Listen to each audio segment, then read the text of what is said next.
Final presentation today, I will briefly discuss right-sizing and enhancing the functioning of government.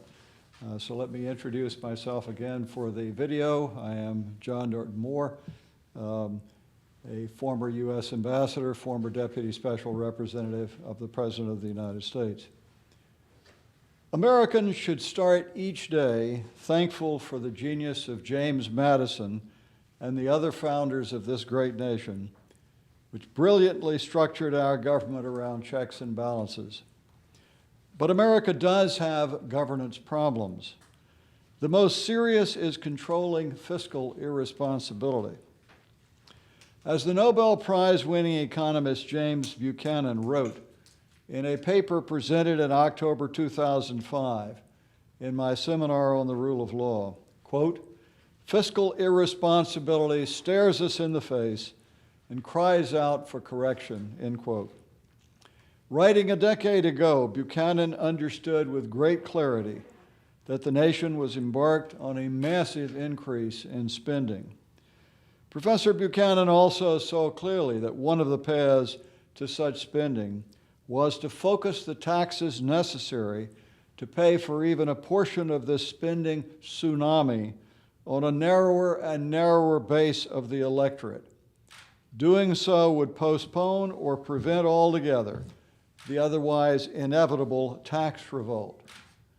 Addressing America's fiscal problems then requires both a focus on controlling spending and an end to populist efforts to narrow the tax base onto a minority referred to as, quote, the wealthy. There's also a second serious governance problem. The Congress of the United States has lost its way in implementing a normal budget cycle. In recent years, the Congress has been unable to reach agreement on budget in a timely manner, and the nation has been run on continuing resolutions or even equal percentage cuts across all programs, whatever their relative merit. The nation needs to return to a thoughtful budget process with considered authorizations and appropriations across the range of federal programs. A major cause of the budgetary dysfunction, of course, has been serious and important differences about controlling the national deficit. But the occasion of a new administration needs also to be an occasion for congressional leaders of both parties to come together to restore the normal budgeting process and review other ways in which the work of the Congress might be facilitated.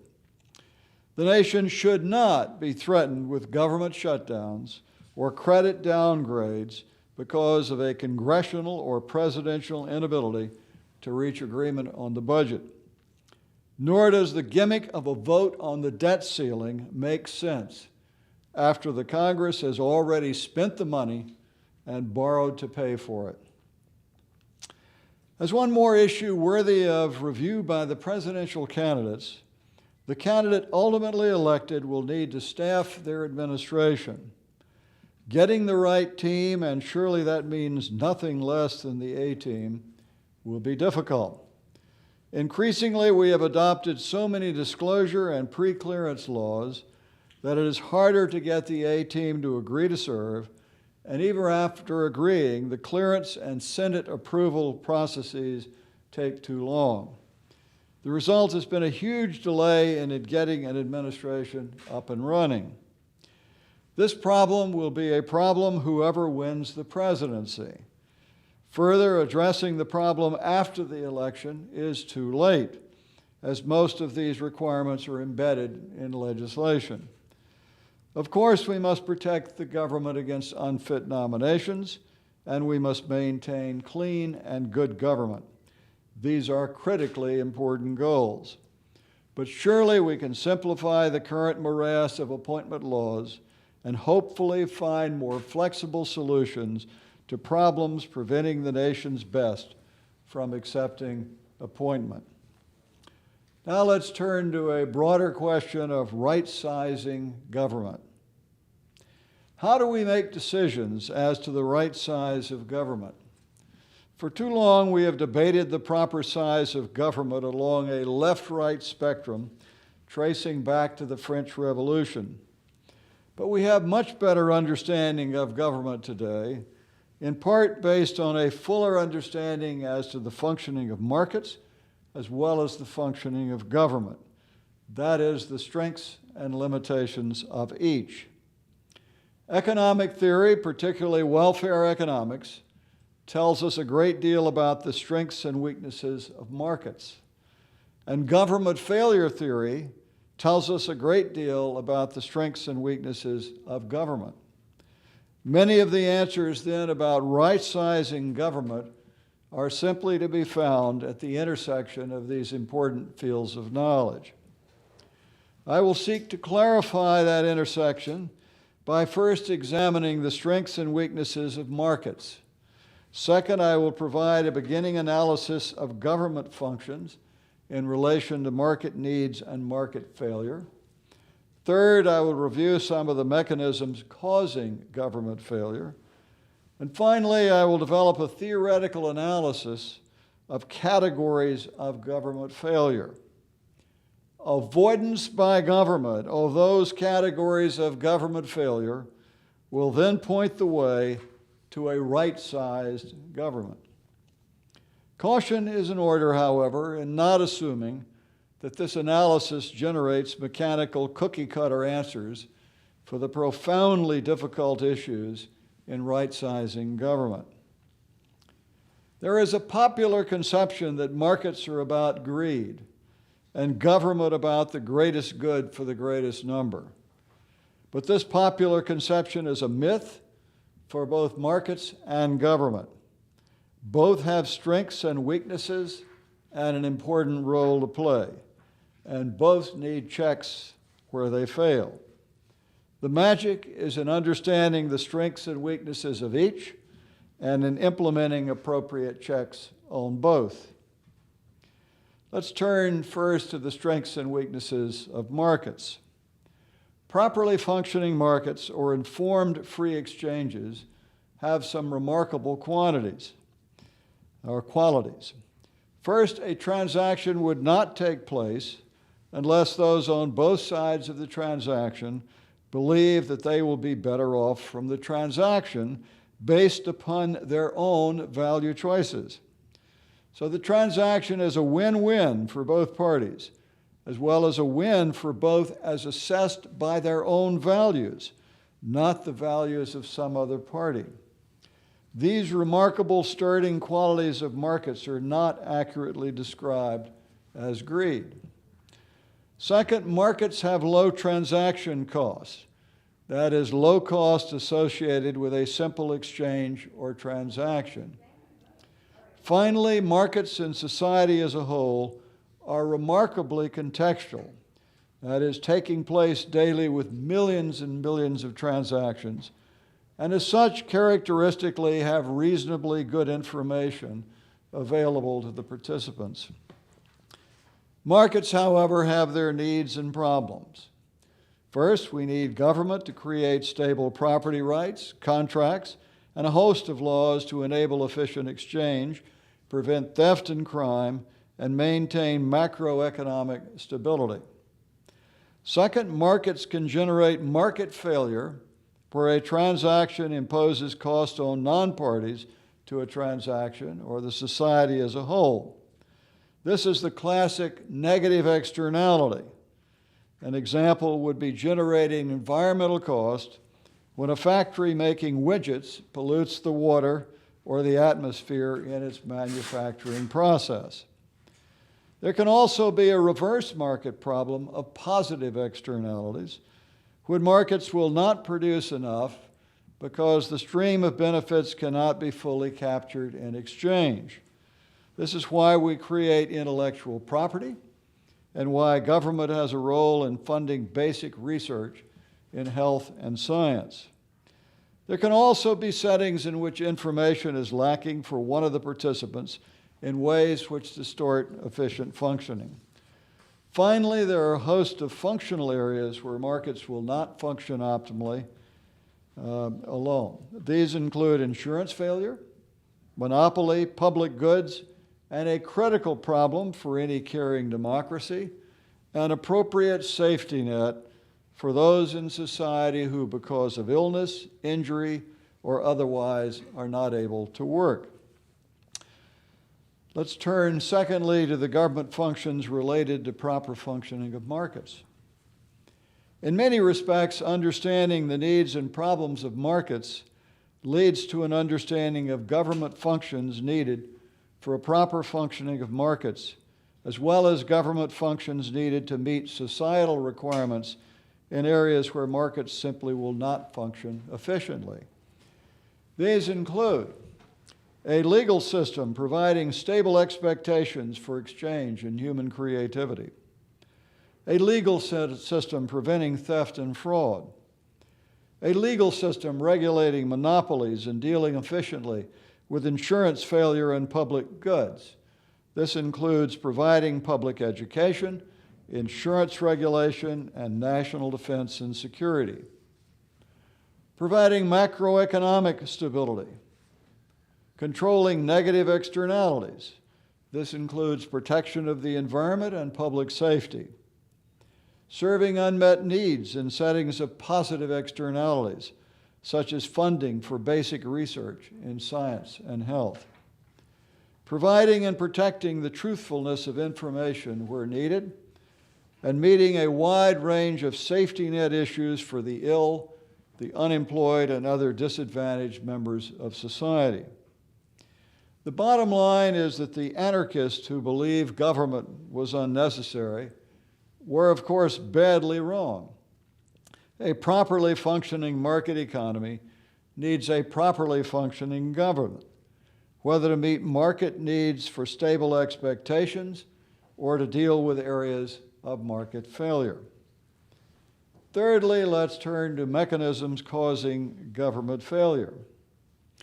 Most of the above concepts are likely well understood by the well-educated citizen. But what follows, much of which traces to public choice theory, which won the Nobel Prize in economics, is not nearly as well understood. Indeed, while there is general understanding of market failure, as well as a generalized angst about the performance of government, there is less understanding as to why we have government failure. Before we get to the principal mechanisms underlying government failure, it is important to note that when governments act, they do so with certain important disadvantages to properly functioning markets.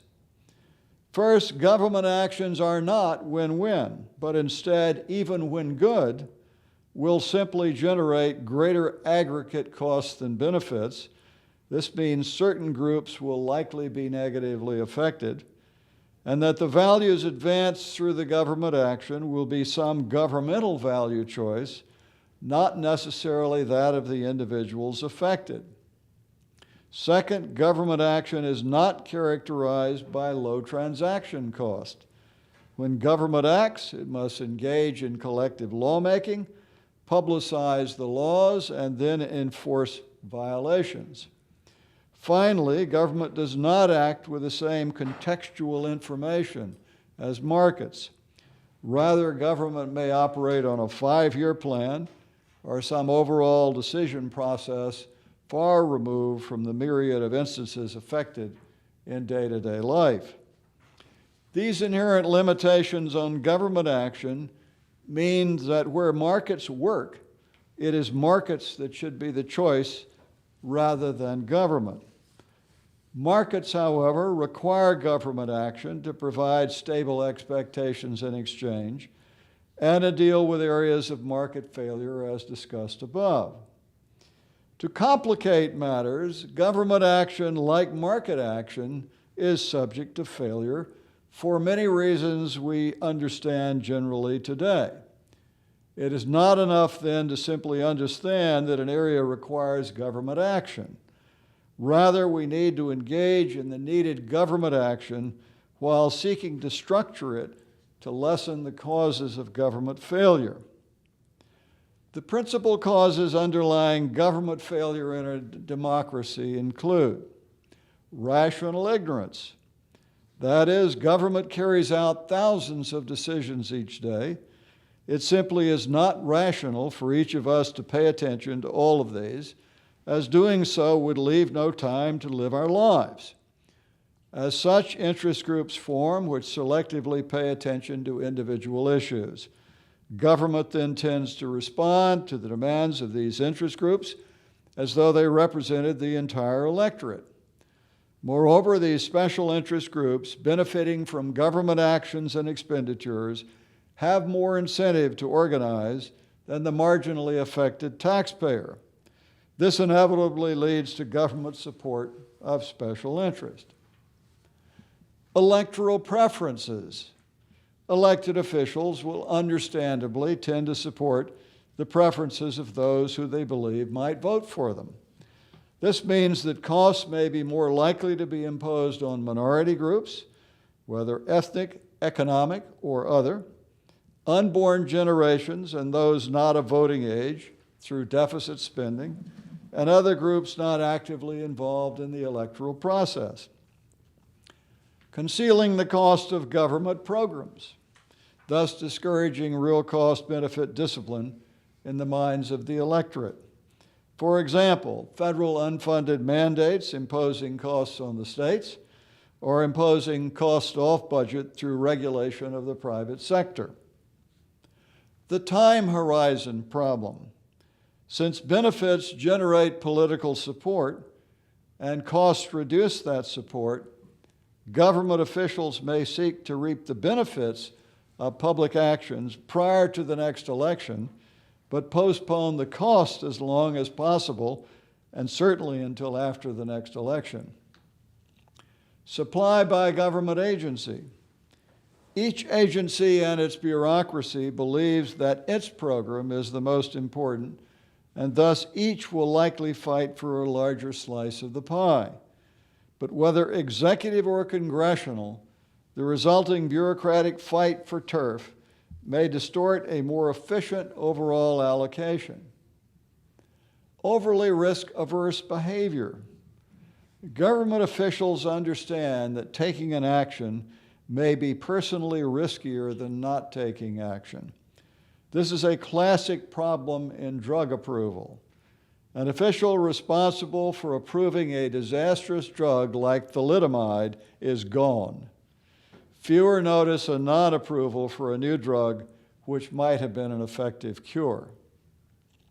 The tax at a federal level, spend at a state level distortion.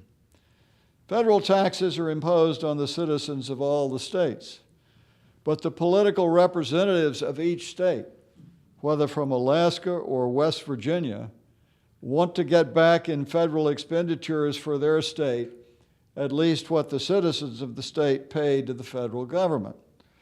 This leads to support for wasteful expenditures simply to get them in their home state. We have talked in the past, for example, about the paving of West Virginia with government entities, or the classic bridge to nowhere in Alaska. Atherosclerosis of government or regulatory inflation. This is simply a growing world of special interest rules and regulations on top of special interest rules and regulations, and an inability to break free of the growing inefficiencies.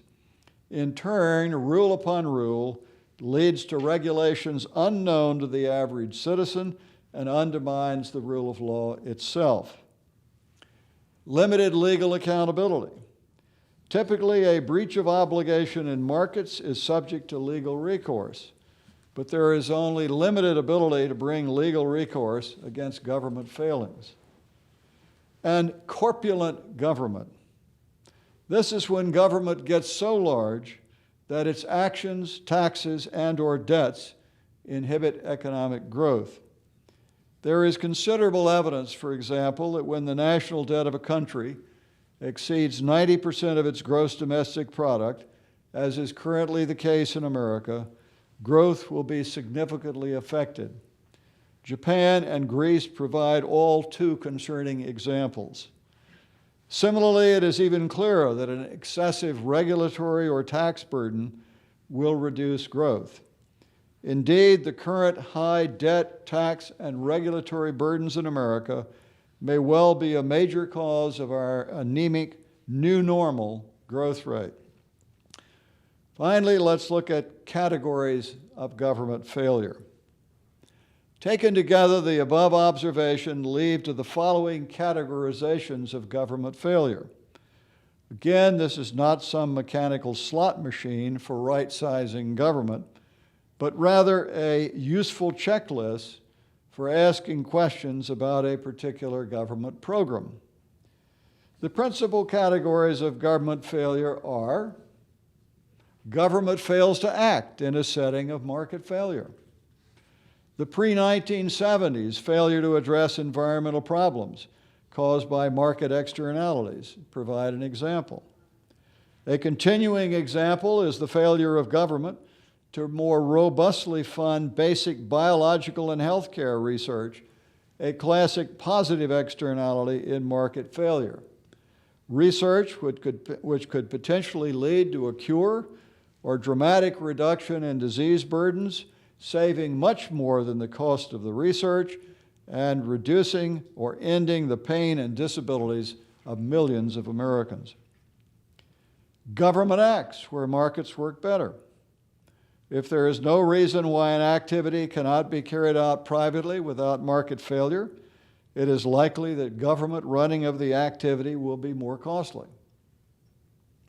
Government acts, but in doing so generates greater costs than benefits. For example, some of the regulations discussed by Judge Stephen Breyer, now Supreme Court Justice Breyer, in his classic book, Toward Effective Risk Regulation. Government acts, likely generating greater benefits than cost, but better options are available with better cost-benefit ratios. The existing Social Security system in the United States is an example. The system provides an important retirement safety net for senior citizens. It fails as a retirement system in not providing a reasonable return on investment and in not realizing its potential in reducing the wealth gap for American workers. Government acts appropriately, but performs poorly in doing so. For example, the failure some years ago of District of Columbia school system officials to provide textbooks to the students in a timely manner. Abuse of law. Government acts ostensibly for one purpose, but actually is motivated by another. Examples include municipal speed traps, ostensibly designed to prevent accidents, but which are actually being used to raise revenue and externalize costs on those who do not vote in that municipality, and inappropriate civil forfeitures, ostensibly used to reduce crime, but which are actually being used to fund police departments. Abuse of power, crime by government. This is where government or government officials act in contravention of law. The beating of Rodney King in Los Angeles or corrupt officials taking bribes are examples. And government grows too large for sustained growth or in a federal system for healthy federalism. This is perhaps the most important of all categories of government failure. Whether the triggering mechanism is that the debt is too large, the taxes are too high, or the regulatory burden too great. The consequences are severe, possibly eventually even disastrous, and go on and on like the Energizer Bunny. In conclusion, government is a necessary part of our lives.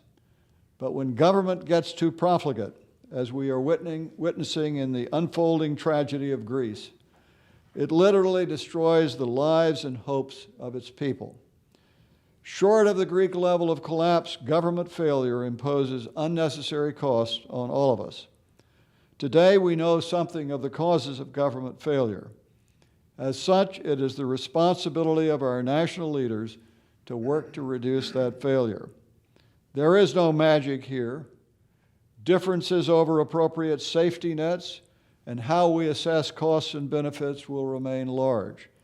But hopefully a framework which better identifies government failure may prove useful in thinking about the problems and ultimately in right-sizing our government. Thank you. Are there any questions?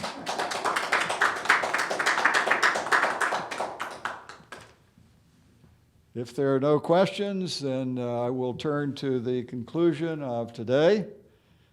As we conclude, let us remember that America is and must always remain a land of opportunity for all, regardless of ethnicity, gender, color, or religion, a leader in the struggle for peace and justice, a beacon of hope to the world, and the home of the free.